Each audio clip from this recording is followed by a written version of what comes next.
Welcome to Exhuming the Truth, the podcast where we delve into mysterious worlds of cold cases, missing persons, true crime, and the fascinating science that is forensics. I'm forensic scientist and criminologist Asha Walther, and I am so thrilled to have you with me on this journey as we dance in the shadows of the world of crime, shining a light on scientific discovery while becoming another voice for those who need it most. So grab a drink and get comfortable while we jump into this episode together. Hi guys, happy Wednesday. So yes, I am of course one day late because I had yesterday off. I know I am a Perth resident as of the last couple of years, but we're from Melbourne, so my partner and I did take the day off for Cup Day. So you're getting a Wednesday episode instead of a Tuesday. But today, before we get started in today's episode, we actually have an urgent active missing persons case in Perth right now. So I'm going to replace the housekeeping for today with some details about that. I do not have enough information to do an entire episode for Rob. However, I've spoken with his wife and she has done her best to give us the important details here. So of course, we'll keep you updated as we know more. Where is Rob Snyder? So Rob is a very well-respected and well-loved man, and his family members are incredibly desperate for answers. He was last seen by his wife Rosalind at approximately 8:30 a.m. at their home address in Melville as he was leaving to go to their other property in Heron. Now this was on Friday the 24th of October, so it's been a little over a week. Police actually managed to ping his car travelling down Stock Road at 11:38 a.m.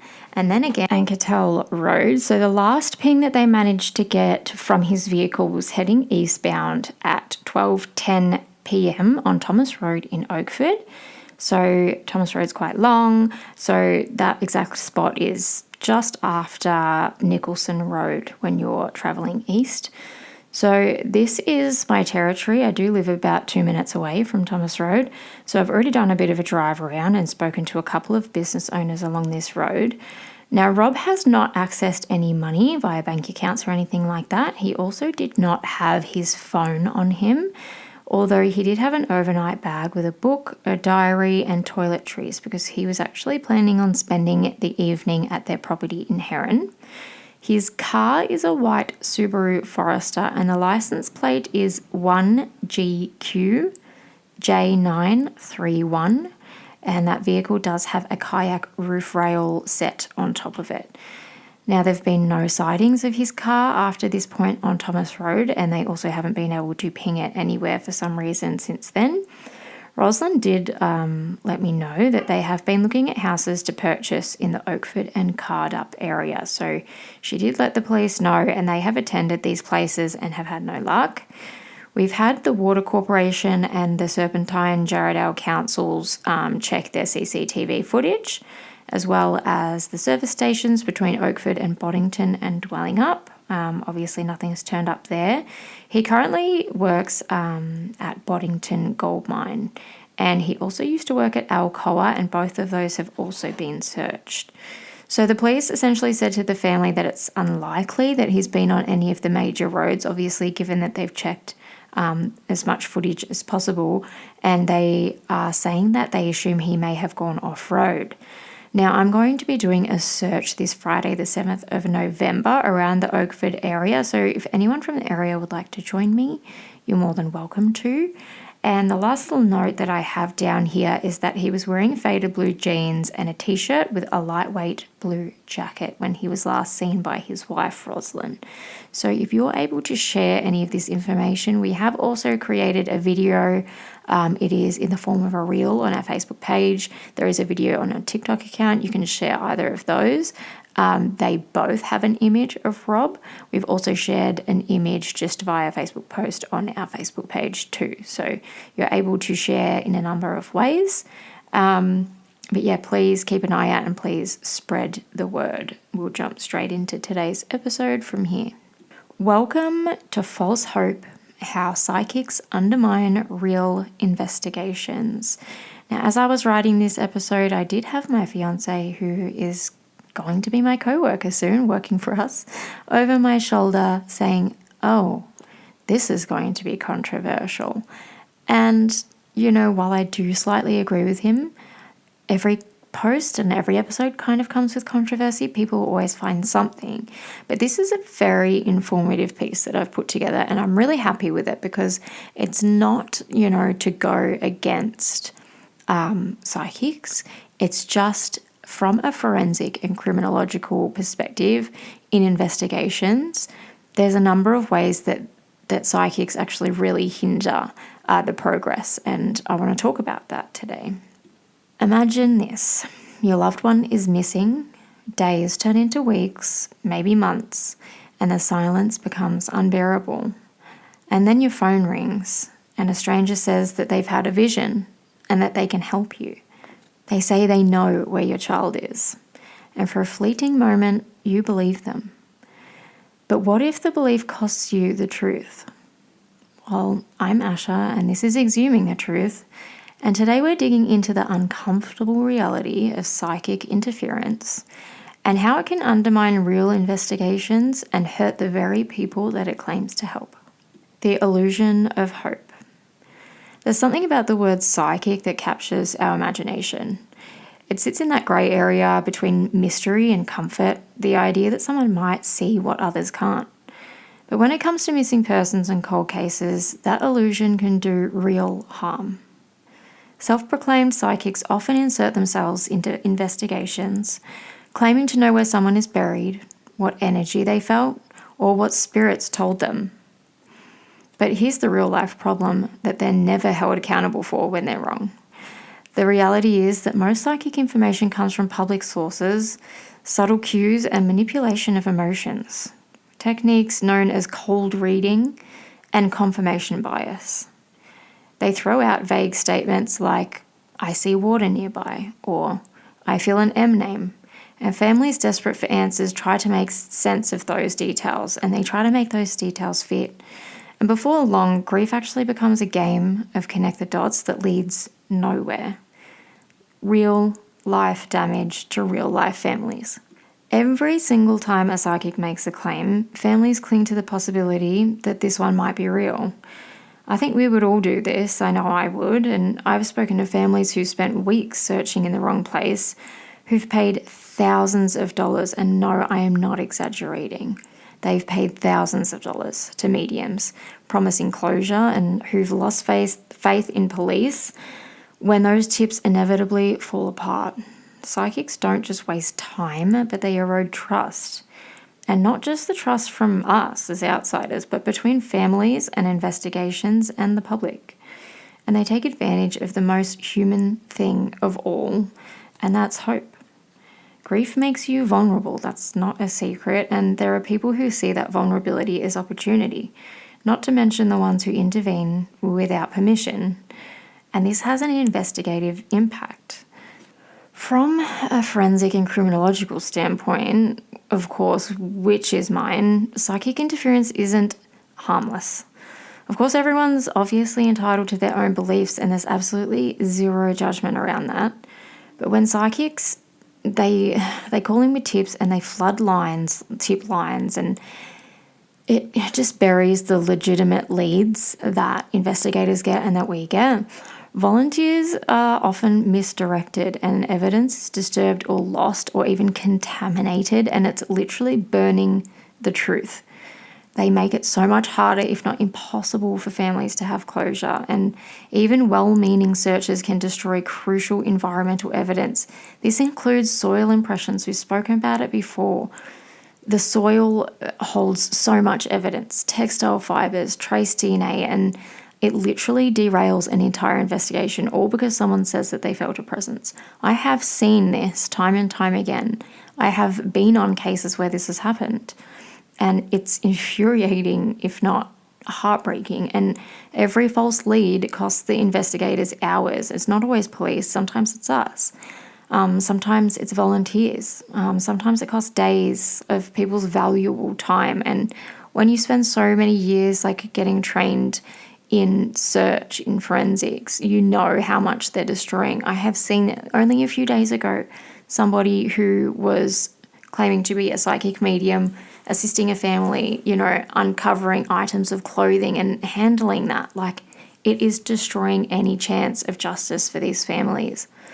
And every hour that like we are spending chasing a fantasy is an hour lost in finding the truth. And this actually leaves trauma for everyone involved, because here's where it actually gets complicated. Families turn to psychics inevitably because the human brain can't stand uncertainty. It's a scientific fact. Psychologists call this the intolerance of ambiguity. When someone that we love vanishes, the unknown becomes unbearable, and magical thinking can fill that void. And it's not foolishness, it's desperation for control.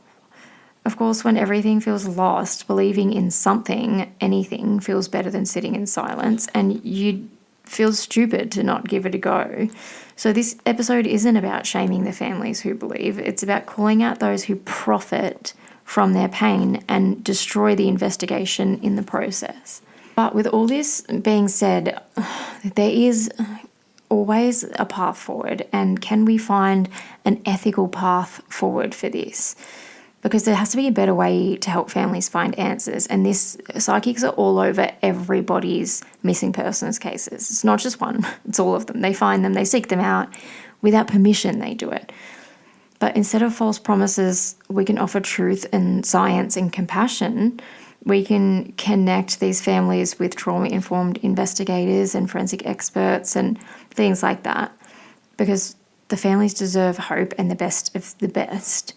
But we have to it's a hard one. If you ever see someone claiming psychic insight to an open case, you need to ask yourself, like, are they offering evidence or are they offering attention? Because, there's so many. I could literally name their names off the top of my head right now. And you'll notice that the majority, if not all of them, they give, their predictions incredibly, incredibly vague information. And this vague information can be incredibly difficult to disprove because they pick, for example, someone has gone missing near a body of water or a lake nearby. How hard is it to Google Maps that and go, bang, there's that lake. Oh, there's another lake. Or there's a river. Oh, I've had visions near water. Okay, that's vague, but there is water, so we can't disprove that. They often look, into the case enough to kind of come up with their own biased idea, and then they just pick out things that confirm that bias and that, play along with their story. And it's really hard because that misdirects focus to innocent people and away from guilty people and vice versa. It's incredibly complex. So it's so much more than just being like, oh, chat to this psychic. They can really interfere and really destroy people's lives. And their claims are not held to the same standards as evidence in a criminal trial. And whatever information they do provide can't be used in court. It will not stand in court. So even if they did say, oh, I saw this and, they came to some evidence, well, we've got nothing to prove that at all because you've just, come up with an idea and found yourself there. And none of that's going to stand in court. So now you've also, again, intervened in the investigation and destroyed it from the inside out. And of course, talking about the way that they operate is usually on an individual basis. And by that, I mean, it's not like we have like a management system where, they have a boss that they're reporting to. It's just them, like a sole proprietor, for example.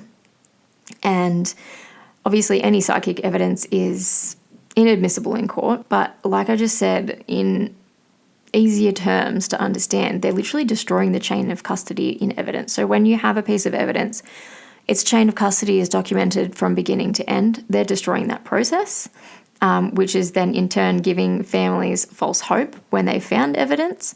And that's going to make the family resistant to actual evidence or the possibility that the investigation is not going the way that they would like because this other person is saying otherwise.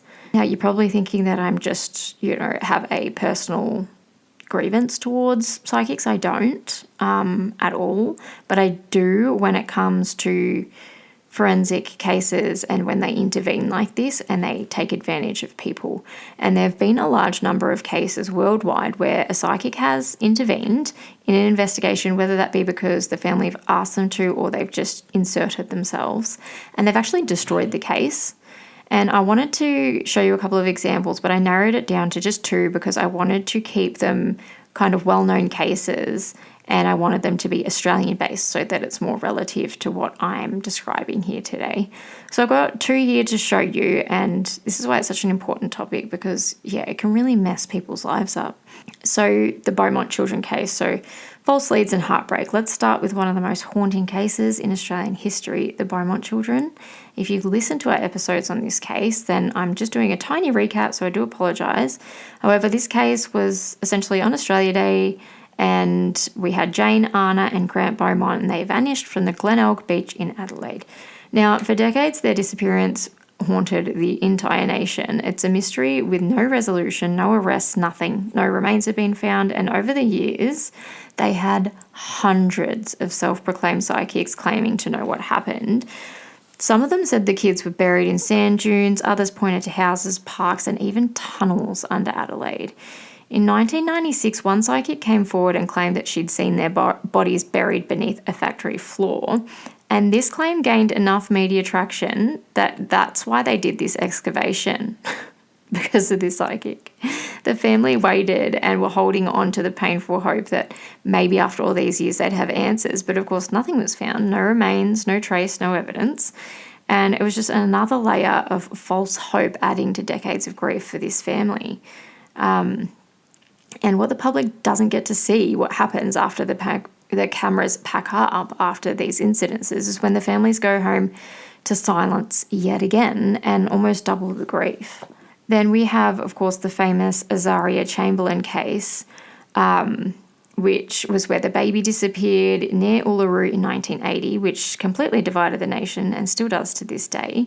The psychics came out in full force, claiming to know what happened and where she was and even who was to blame.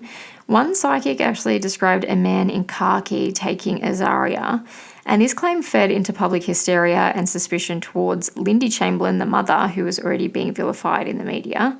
Another claimed they'd felt Azaria's spirit near a creek bed, which sparked unnecessary searches and further speculation. So more resources turning up absolutely nothing, and more false hope for the family. And the so-called visions didn't just waste resources, they fueled a false narrative that helped convict an innocent mother in the end. So it took years and DNA evidence and a dingo's discovery to finally clear her name.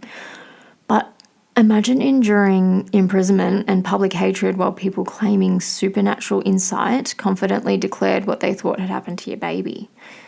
Like, you can't describe that. Psychics didn't help find the truth, they helped distort it. The Beaumont case and the Chamberlain case are obviously decades apart, but they share this in common, which is a public so desperate for answers it's willing to believe anyone who claims to see beyond evidence. And that's just the public, you guys. So imagine the families and how desperate they are. Even today, like I said, in current Australian missing persons cases, psychics still reach out to families. They send Facebook messages, emails, videos describing visions of rivers and trees and an energy that came to them. And it's really specific and it's never actionable. And it's always emotionally charged, of course. But for families already living in trauma, it's not help, it's harassment dressed as compassion. And might I add, an example in my own work since starting Exhuming the Truth with the very sad case of Joshua Bishop in Victoria. Now, before his body was discovered murdered and he was a missing person, I obviously did a podcast episode for the family. My episodes published across a lot of platforms, YouTube being one of them. We had a lady comment on there while he was an active missing person saying, "Haven't heard from the spirit guides that he is dead. Last I heard he'd be home Saturday." Okay, this really genuinely gave me a good laugh because I said to my mum, read this, we're both in hysterics, and I said, I wonder what's going to happen come Saturday, and he hasn't come home. Well, come Saturday, nothing. Sunday, nothing. He's still not found. No, notes from the spirit guides and this woman on YouTube. And then she writes again, I believe on the Sunday, saying, I heard again he'll be back Friday. Well, before Friday rolls around, they had found his murdered body. This is damaging, okay, you guys? And what these stories teach us is that false hope has real, serious consequences. It wastes investigative time, it ruins, it absolutely destroys any hope of evidence. It damages trust and it reopens wounds that never truly heal, and there's nothing spiritual about exploiting grief.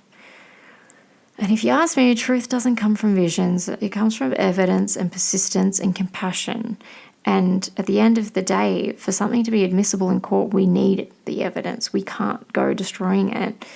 And the reality is, if, they could solve all these cases, then we wouldn't have so many cold cases and missing persons cases in this country right now.